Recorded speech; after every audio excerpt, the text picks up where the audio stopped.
Guru Ravidas mission के महंत स्वामी सतगुरु स्वामी समनदास जी महाराज जी का जीवन वृत्तांत। हमारे देश भारतवर्ष में बहुत बड़े बड़े संत महापुरुष हुए हैं जो संसार में अपना नाम चमका कर गए हैं और आज संसार उनका गुणगान करता है।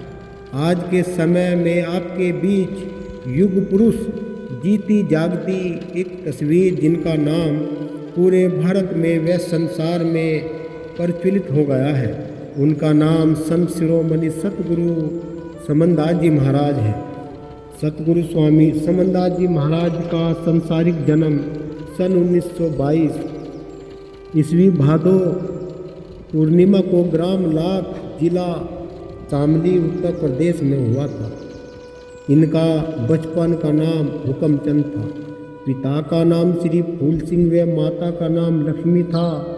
ये लाख गांव में अपना सादा जीवन निर्वाह कर रहे थे। चमार जाति में इनका जन्म हुआ और 95 साल पहले 1915 के हालात चमारों का हाल के लिए इतिहास गवाह है। कैसे रहते थे हुक्मचंद जी अपने माता पिता के साथ खेतों में काम करवाते थे। किसानों के खेतों में काम करते थे। धूप में का सामना करते थे और अपना जीवन निर्वाह कर रहे थे। बताते हैं कि जिस समय हुक्मचंद जी 10 या 11 वर्ष के थे तब खेत में एक पेड़ के नीचे दोपहर में बैठे हुए थे। उन्हें उस समय संसार की वस्तु से कोई दिलचस्पी नहीं थी। वे सोचते रहते थे कि जैसे उन्हें कुछ प्राप्त करना हो। इसी बीच उनके पास कुछ साधु आए और उन्होंने हुक्मचंद से पानी पीने के लिए मांगा। तब हुक्मचंद बोले, महाराज मैं तो चमार जाति से हूँ। साधु बोले, संत बोले, हुक्मचंद तुम कितने भोले हो, तुम पानी पिलाओ। हुक्मचंद जी करवे में पानी ले आए और संत को पानी पिलवाया। पानी पीते पीते संत महाराज ने हुक्मचंद जी को ज्ञान दर्शा दिया, उपदेश सुना दिया। उनके अंदर ही सतगुरु अखंड ज्योति स्वरूप दिखा दिया। तभी से हुक्मचंद को अखंड ज्ञान हो गया था। बोले सतगुरु रविदास महाराज की जय। यदि आप हमारे चैनल पर नए हैं तो सब्सक्राइब, लाइक और कमेंट करना बिल्कुल न भूलें। जब वे वहाँ से घर आए तो वे संत की भांति बात करने लगे। उन्हें एकांत के लिए उपलों का धुना लगाया और कमरे में बैठ गए। उनके घर वाले परेशान हो गए थे। पिता फूल सिंह ने उन्हें काम करने को कहा परंतु वे अपने भजन में मस्त हो गए। उन्होंने पिता फूल सिंह को विस्तार से समझाया परंतु वे सोचने लगे कि हम पर किसी ओपरे का असर न हो गया हो।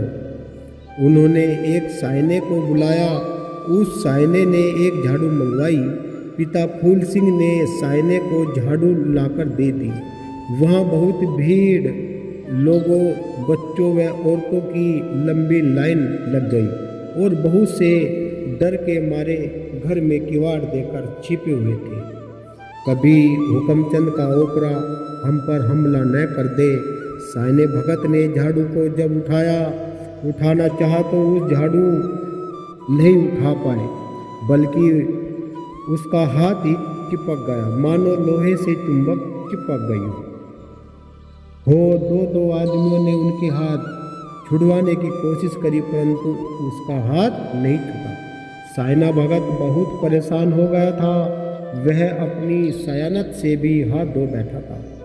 उसने माफ़ी मांगी। हुक्मचंद ने उन्हें उपदेश दिए। साइने उनके उपदेशों को सुनकर उनके चरणों में गिर पड़ा। साइना फिर अखंड भक्ति में लग गया। इस बात की चर्चा फैल गई थी। पिता फूल सिंह सहा उनके घर आया, यानी कि फूल सिंह के घर जो किसान था उनके घर वो आया और हुक्मचंद को समझाने की कोशिश कर ही रहा था कि हुक्म तुम हुकमचंद तुम काम काज पर चलो। हुकम ने कहा जिस काम के लिए हम आए हैं वह हम काम कर रहे हैं और करेंगे। तब किसान बोला इस कार्य से क्या तुमको रुपया मिल सकता है? अगर आ सकता है तो ला दो, मेरे 2000 रुपये मुझको वापस कर दो। इतना कहते ही हुकमचंद सिंह बोले अपनी चादर बिछा ले।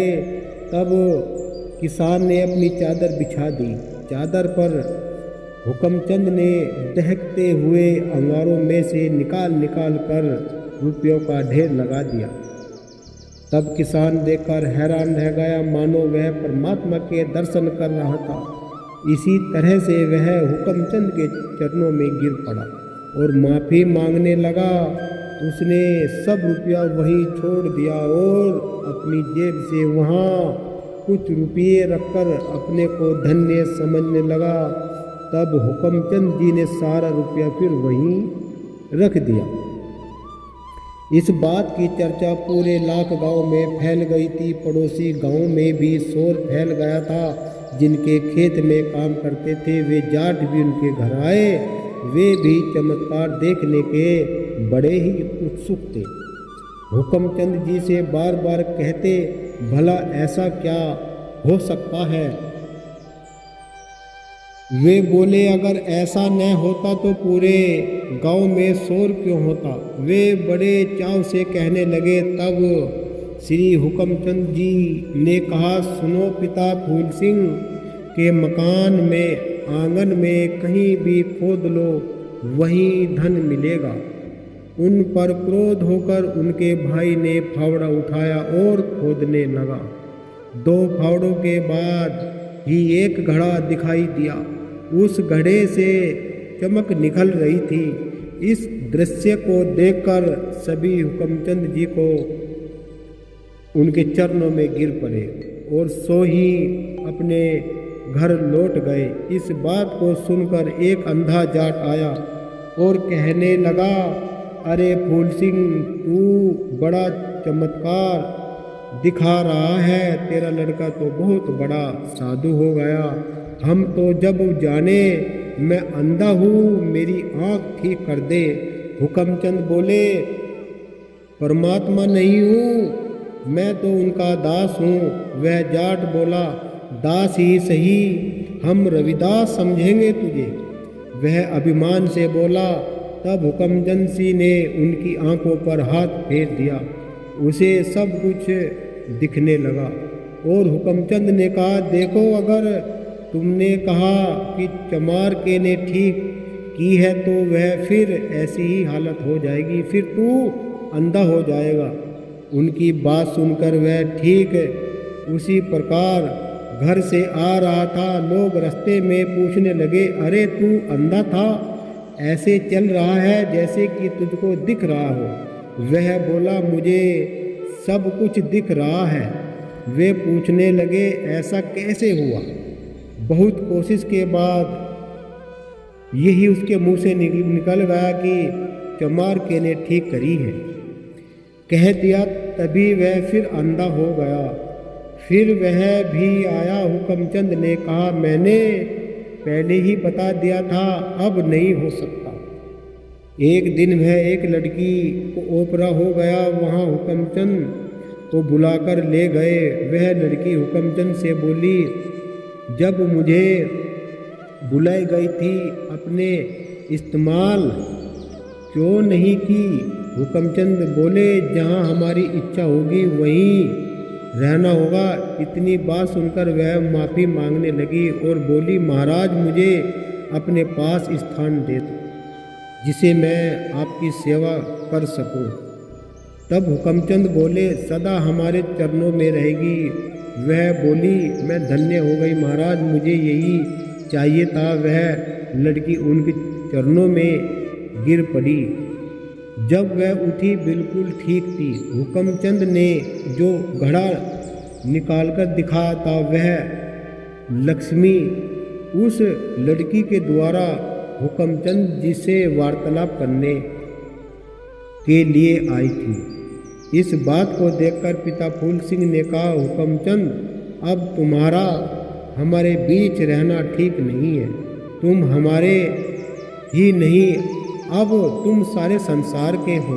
हुकमचंद बोले, मैं आपकी बात मानता हूँ, अगर आप मुझे खुशी खुशी विदा करो। उनकी छाती भर आई, परंतु सतगुरु ने उन्हें इतना इशारा दिया कि वे तैयार हो गए। पिता फूल सिंह ने उनसे 3 वचन लिए। पहला वचन कि लाख गांव का नाम गंदा न हो। दूसरा वचन लंगोटे का सच्चा रहना। तीसरा वचन अपना अंतिम संस्कार मांगा कि जब मैं मरूंगा तो मेरा अंतिम संस्कार के लिए जरूर आ जाना। हुकमचंद ने सब स्वीकार किया। पिता फूल सिंह ने एक आज्ञा दी थी कि सुकरतार में हरिदास जी महाराज आज के समय के उच्च कोटि के एक संत हैं, उनके पास जाना। वह भी स्वीकार किया कि श्रुति द्वारा हुकमचंद ने हरिदास महाराज के पास पहुँचे। हरिदास जी महाराज ने उन्हें कहा, अब मेरा समय बहुत कम है, आप जानी जान हैं, आप ज्ञान भिक्षुक जी को गुरु धारण करो। तब हुकमचंद को पूरे लाख गांव में मिलाकर लाख से विदा किया था। सन 1933 को लाख गांव से चल दिए थे। पिता की आज्ञा अनुसार सुकरतार ही हरिदास जी महाराज के पास पहुँचे। जब वह हरिदास जी महाराज जी के पास पहुँचे तो हरिदास जी महाराज ने हुकमचंद बालक अवस्था के समय और महाराज हरिदास जी ने बंदगी करी। तब जो आश्रम में आदमी बुजुर्ग बैठे थे उनमें एक बोला, अरे भाई, जब एक बालक के पांव एक साधु एक संत छू रहा है तो हमें भी छूना पड़ेगा। इतनी बात कह के वे वहाँ से चल दिए। जब वह घर पहुँचा तो उसके घर में देखा जानवर भैंस बीमार पड़ी है, बच्चे बीमार तड़प रहे हैं, स्त्री के पेट में दर्द हो आदि परेशानी को देखकर वह घर से फिर महाराज हरिदास जी महाराज के पास आ गया और सारा हाल सुनाया। तब संत हरिदास जी महाराज ने बताया, जिसको अरे तू बालक समझ रहा है वे परमात्मा सतगुरु हैं, वही सतगुरु रविदास महाराज हैं। उनसे माफ़ी मांगी, चरणों में बंदगी करी। बच्चा उनकी बात सुनकर बुजुर्ग हुकमचंद को नतमस्तक हुआ। उन्होंने कहा, सब ठीक है, जाओ अपने घर, पता ले लो, वहाँ सब ठीक हो गया। फिर हुकमचंद जी संत हरिदास जी से मिलकर उनके कहे अनुसार थाना भवन मुजफ्फरनगर फिलहाल जिला शामली उत्तर प्रदेश पहुँचे। उस समय सतगुरु ज्ञान भिक्षुदास जी महाराज अपने शिष्य सोहनदास जी के आश्रम पर शामली के पास एक करमुखेड़ी आश्रम पर थे। पता लेकर हुकमचंद करमुखेड़ी पहुँचे। तब हुकमचंद करमुखेड़ी सतगुरु ज्ञान भिक्षुदास महाराज जी के पास पहुँचे। तब सतगुरु ज्ञान भिक्षुदास महाराज उनकी बंदगी करने को हुए। तब हुकमचंद जी पीछे हट गए और मना करी और कहने लगे, प्रार्थना करने लगे, मुझे अपना शिष्य स्वीकार करो, ऐसा होना जरूरी है। ज्ञान भिक्षुदास जी स्वामी ने बहुत ही आधीन की, परंतु हुकमचंद ने उनके चरणों में निगाह नहीं हटाई। 3-4 दिन वहाँ रहकर फिर थाना भवन पहुँचे और सतगुरु ज्ञान भिक्षुदास जी महाराज ने सेवा का मौका दिया। हुकमचंद को सतगुरु ज्ञान भिक्षुदास जी महाराज बुद्धू बावला कहने लगे। वे प्रतिदिन बुद्धू बावला नाम से पुकारते थे। हुकमचंद उनकी आज्ञा का पालन करते थे। उन्होंने उस समय समाज के हालत को देखते हुए प्रचार के लिए सतगुरु ज्ञान भिक्षुदास जी साहेब ने खड़ी तपस्या दी। बुद्धू बावले ने सतगुरु की हर आज्ञा का पालन किया। थाना भवन, करमुखेड़ी, भविष्य, बूबखेड़ी आदि जगह पर गड्ढा खुदवाकर उसमें बैठाकर बुद्धू बावले के ऊपर मिट्टी की खोर को मुंधा करके ढक दिया करते थे और उसके ऊपर चारपाई डालकर सतगुरु ज्ञान भिक्षुक दास जी महाराज बैठ जाते थे। कठोर से कठोर तपस्या करके समाज में नई जागृति पैदा की। इस तरह से सतगुरु ज्ञान भिक्षुक दास जी महाराज बुद्धू बावड़ा 25-26 वर्ष सेवा करते रहे। सन 1955 के लगभग सतगुरु ज्ञान भिक्षुक दास जी महाराज ऊन,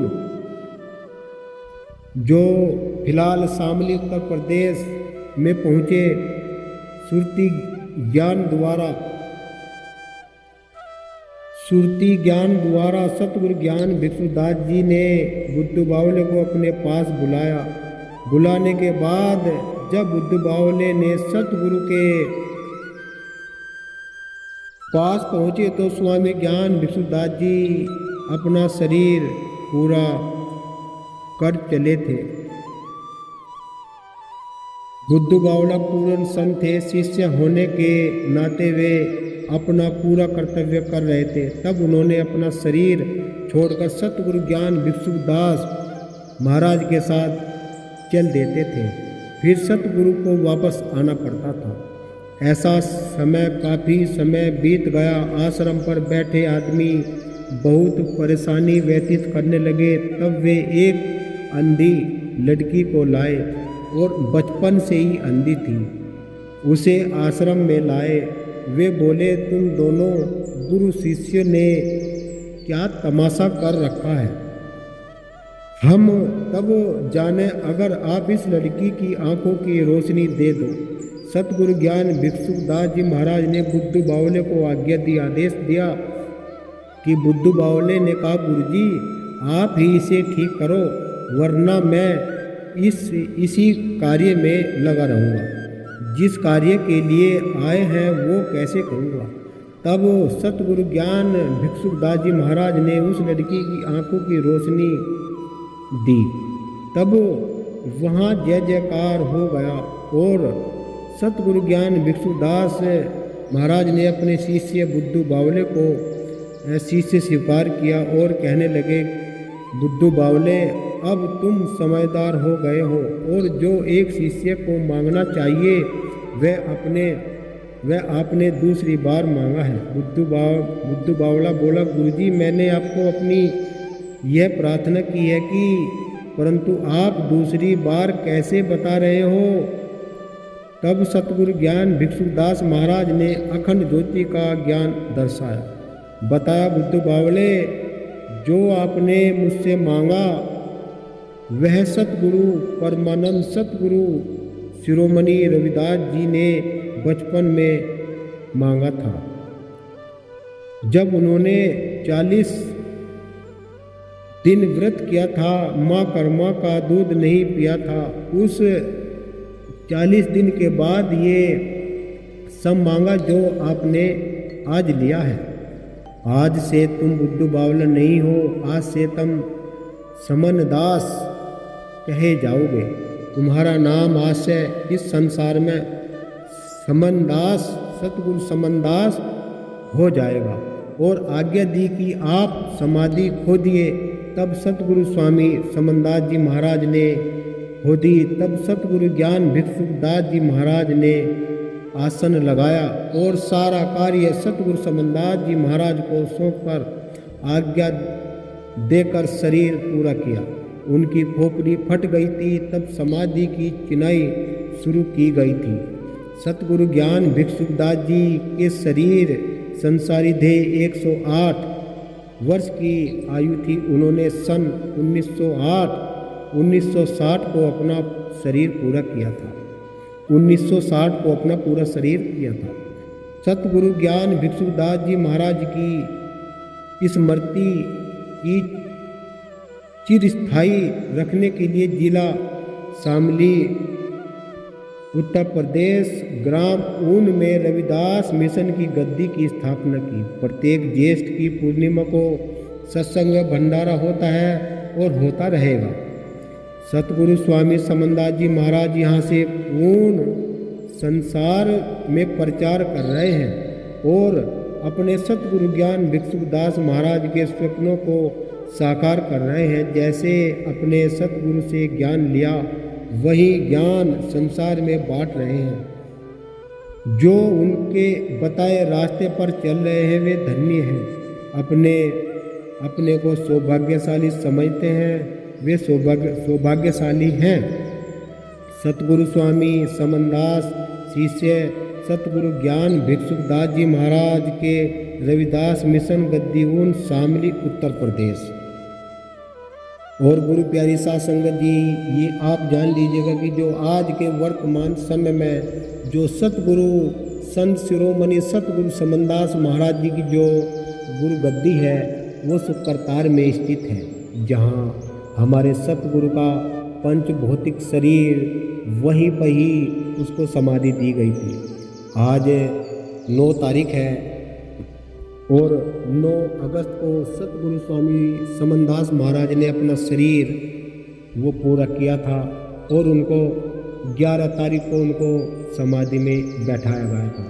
सभी संत समाज का पता नहीं कितने हजार, पता नहीं कितने करोड़ आदमी थे वहाँ पर। तो साध संगत जी, यही वो समय है जब हम पूर्ण सत्ता को पहचान लेते हैं, पूर्ण सत्ता की शरण में आ जाते हैं और अपने आप को उनके चरणों में समर्पण कर देते हैं। यही तो वो खेल है इस संसार का, जो इस संसार के रगड़े को और इस माया के झगड़े को जो समझ गया है, और जो इस माया के झगड़े को और इस प्रकृति के झगड़े को, इस रगड़े झगड़े को नहीं समझ पाया, वे तो इस पद और कद और माया और गाड़ी घोड़ों और इसी में ही उलझे रहेंगे। आज हमारे संत समाज में जिस प्रकार का माहौल पैदा हो रहा है ये तो आप सभी जान रहे हैं।